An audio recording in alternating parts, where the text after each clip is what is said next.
German நாட்டில் Cologne என்று அழைக்கப்படுகிற, அதாவது கேளின் என்று அழைக்கப்படுகிற மிகப்பெரிய மாநகரில் ஒரு பள்ளிவாசல் புதிதாக திறக்கப்பட்டு இருக்கிறது. 2009 ஆண்டிலிருந்து 2013 ஆண்டு வரையும் இப்பள்ளிவாசல் கட்டி இப்பொழுது திறப்பு விழா நடைபெற்றிருக்கிறது. ஐரோப்பிய கண்டத்துக்குள்ளேயே மிகப்பெரிய பள்ளிவாசல் என்று அழைக்கும் அளவுக்கு இது ஒரு புகழ்பெற்ற பள்ளிவாசலாக அமைக்கப்பட்டிருக்கின்றது. நிறைய சர்ச்சைகளுக்கு பின்னரே இந்த பள்ளிவாசல் கட்டி இன்று மக்கள் பார்வையிடும் இடமாகவும் பக்தர்கள் சென்று தொழுகை நடத்தும் இடமாகவும் மக்களுக்கு வழிவிட்டிருக்கிறார்கள் இந்த ஜெர்மனிய நாட்டு அரசாங்கம். இந்த பள்ளிவாசலை வடிவமைத்தவர் போல் போம் என்ற ஒரு ஸ்பெஷல் ஆர்கிடெக்ட்.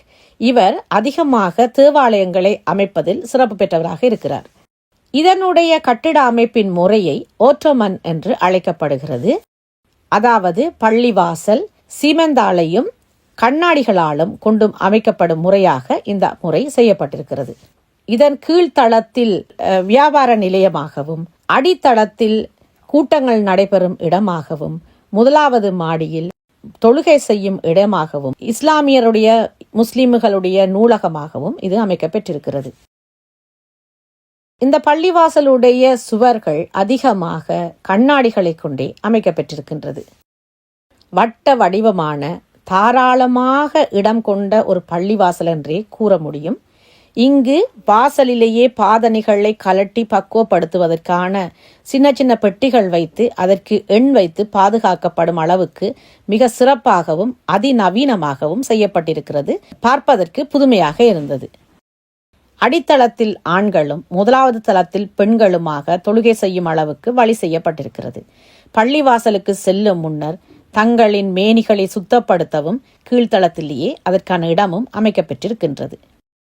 இந்த பள்ளிவாசலுக்குள் நான் நுழைந்தவுடன் என்னை ஆச்சரியப்படுத்த வைத்தது அதனுடைய பிரம்மாண்டம்.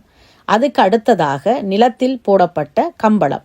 அந்த கம்பளத்தில் கால் பதித்த போது ஒரு மென்மையான பூக்களை கொண்ட கம்பளத்தில் காலை பதித்தது போல மிகவும் மென்மையாக இருந்தது.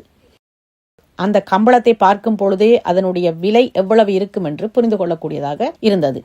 தொழுகை செய்யும் மண்டபம் மிக விசாலமாகவும் வெளிச்சம் நிறைந்ததாகவும் இருந்தது. இங்கு பார்வையாளர்களாக வருபவர்களையும் பார்க்கிறதுக்கு வழிவிடுகிறார்கள் இந்த இஸ்லாமியர்கள். அதிகமாக பெண்களை இஸ்லாமிய பள்ளிவாசல்களுக்குள் அனுமதிப்பதில்லை. ஆனால் வெளிநாட்டவர்களாக இருந்த எம்மை இந்த பள்ளிவாசலுக்குள் சென்று பார்க்கும் வழியை அவர்கள் செய்திருந்தார்கள். ஆனால் தலையில் நாங்கள் முக்காடு போட வேண்டும், கால்களுக்கு சொக்ஸ் போட வேண்டும். இந்த 2 கோரிக்கையை ஏற்றுக்கொண்டால் நாங்கள் அந்த பள்ளிவாசலுக்கு உள்ளும் வெளியும் நின்று அதை பார்த்து ரசிக்கலாம். அதோடு தொழுகை செய்ய விரும்பினவர்களும் தொழுகை செய்யலாம். ஆங்காங்கே சின்ன சின்ன ஸ்டூல்களில் குரான் வைக்கப்பட்டு ஓத விரும்பியவர்கள் அல்லது அந்த குரானை படிக்க விரும்பியவர்கள் படிக்கலாம். இந்த குரான் அரபு மொழியில் மட்டுமல்லாமல் டச் மொழியில், அதாவது ஜெர்மன் நாட்டுக்குரிய டச் மொழியிலும் வைக்கப்பட்டிருப்பதை பார்க்கக்கூடியதாக இருந்தது. 4500 சதுர அடியை கொண்ட இந்த பள்ளிவாசல் கட்டுவதற்கு 34,000 மில்லியன் ஈரோக்கள் முடிந்ததாக கூறப்படுகிறது.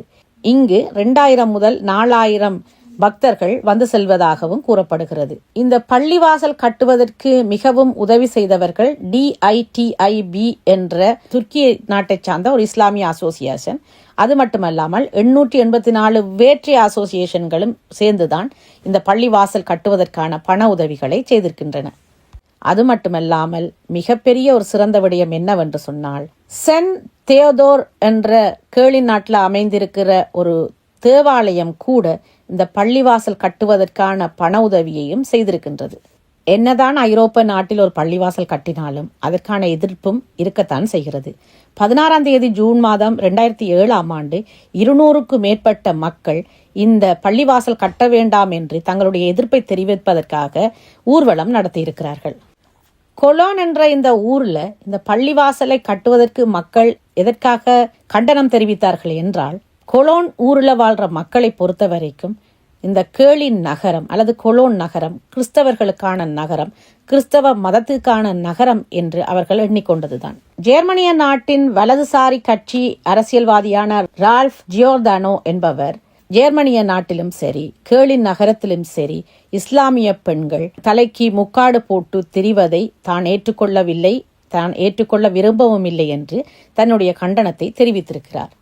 ஆனாலும் பல எதிர்ப்புகளையும் தாண்டி இன்று கேளின் நகரில் மிக பெரிய அழகான ஒரு பள்ளிவாசல் எழுந்து நிற்கின்றது. இது இஸ்லாமியர்களை மட்டுமல்லாமல் வேற்றிய நாட்டவர்களையும் வேற்றிய மதத்தவர்களையும் தன்னுள் அரவணைத்துக் கொள்வதை பார்க்கும் பொழுது மிக மகிழ்வாக இருக்கிறது. கேளின் நகரில் மிகப்பெரிய ஒரு கத்தோலிக்க தேவாலயம் இருக்கும் பொழுது அதிலிருந்து நடந்து போகும் தூரத்திலேயே இந்த பள்ளிவாசலம் இருப்பதை இட்டு பெருமையாக இருக்கிறது. எம்மதமும் சம்மதமே என்று இந்த உலகத்திற்கு நல்லிணக்கத்தை கூறும் வண்ணம் கேளின் மாநகரம் அமைந்திருப்பதை எண்ணி பெருமையாக இருக்கிறது. இந்த காணொளி உங்களுக்கு பிடித்திருக்கும் என்ற நம்பிக்கையோடு உங்களிடமிருந்து விடைபெறுகிறேன். உங்கள் பிரியாளவன். நன்றி, வணக்கம்.